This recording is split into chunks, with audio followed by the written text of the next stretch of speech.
भारतवर्ष में टी20 की जीत पर भारतीय क्रिकेट टीम टी20 की जीत, खुशी की लहर, युवा पीढ़ियों में आशा की किरण। हार्दिक बधाई, शुभकामनाएं सभी देशवासियों को पहुंचे। हम पर्यावरण के लिए बहुत कुछ सोच रहे हैं, मगर सोचने से कुछ नहीं होगा, हमें कार्य करना चाहिए। आप सब लोगों को मालूम है और होना भी चाहिए कि हमारे इस प्रकृति में भगवान ने ऐसे ऐसे पेड़ दिए हैं जो 100% तक कार्बन डाइऑक्साइड को सोखते हैं, 100% तक।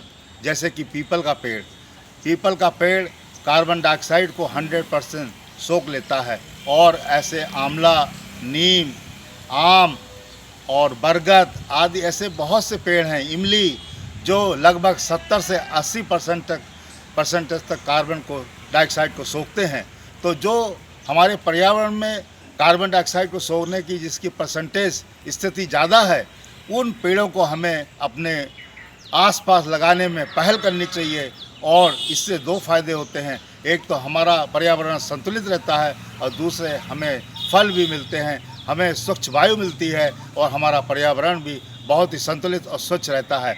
आइए हम सब लोग अपने जीवन में कोई भी शुभ कार्य के समय कम से कम एक पेड़, चाहे वो पीपल का हो, नीम का हो, इमली का हो या बरगद का हो, किसी का भी हो, जो हमारी पर्यावरण को मदद करने में आगे आता है और कार्बन डाइऑक्साइड को अच्छी मात्रा में सोखता है, उसको अवश्य लगाना चाहिए। और जीवन का ये एक फार्मूला बना लेना चाहिए कि हमें अपने जीवन में कम से कम 5 पेड़ हर साल लगाने हैं। और इस तरह से हमें अपने जन्मदिन या अन्य शुभ दिन पर इस कार्य को करने में हमें आगे आकर अपने पर्यावरण को एक पहल देनी चाहिए, गति देनी चाहिए, जिससे कि हमारा पर्यावरण हम आप सबके इस सहयोग से बहुत ही गतिमान हो और स्वच्छ हो। और पर्यावरण में हम इस तरह का सहयोग देकर अपने पर्यावरण को, वायु को स्वच्छ रखने में मदद कर सकें। एक पहल और अपील कि आप इस सब कार्य में लगकर, बरसात का मौसम आने वाला है, अवश्य पेड़ों को लगाइए,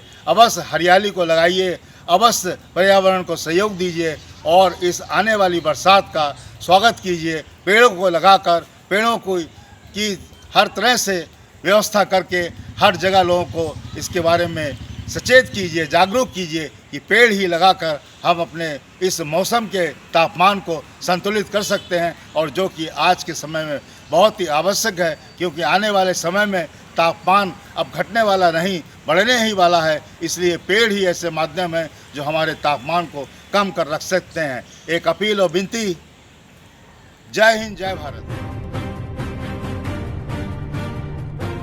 बरसात का सीजन, मौसम शुरू हो गया है और ऐसे में हम लोगों को बहुत सतर्क और जागरूक रहना है स्वास्थ्य के प्रति, क्योंकि ऐसे में बहुत से कीड़े मकोड़े और मच्छर, मक्खियाँ आदि निकलती हैं, जिनसे कि हमें बच कर रहना है। और बीमारियों की ये जो बरसात है, जो मौसम है, इससे हमें कैसे छुटकारा मिले, इसके लिए सतर्क रहना है। कोई भी कटा हुआ फल, खुला हुआ भोजन या अन्य कोई भी ऐसी चीज़ हमें नहीं खानी है जो हमारे स्वास्थ्य को ख़राब करे, क्योंकि बरसात के मौसम में बहुत सी चीज़ें खुली रखने पर या कटे फटे फल खाने से हम लोग बीमार पड़ जाते हैं और स्वास्थ्य इससे प्रभावित होता है। इसलिए हम सबका ये अहम जिम्मेदारी बनती है कि हम सब लोगों को इस बरसात के मौसम में स्वस्थ रहने के लिए स्वस्थ भोजन करें, स्वस्थ फल फूल खाएं, अच्छे से साफ़ सुथरा करके सब्जियों को धोकर खाएं, क्योंकि ये बरसात का मौसम जो है हमें बीमारी की तरफ ले जा सकता है। इसलिए आप सब लोगों से विनती और अपील है कि जागरूक होकर स्वास्थ्य के प्रति कार्य करें और इस बरसात के मौसम में खान पीन का बहुत ही सही सतर्कता के साथ इसका उपयोग करें, खाने पीने का, जिससे कि हमारा स्वास्थ्य इस बरसात के मौसम में अच्छा रहे और हम बरसात का आनंद उठा पाएँ, बरसात को आनंद के साथ देखें और पानी में जो है कम से कम भीगने का प्रयास करें, जिससे कि हमारा शरीर स्वस्थ रहे और हम बरसात का आनंद भी अच्छे से ले सकें। जय हिंद, जय भारत।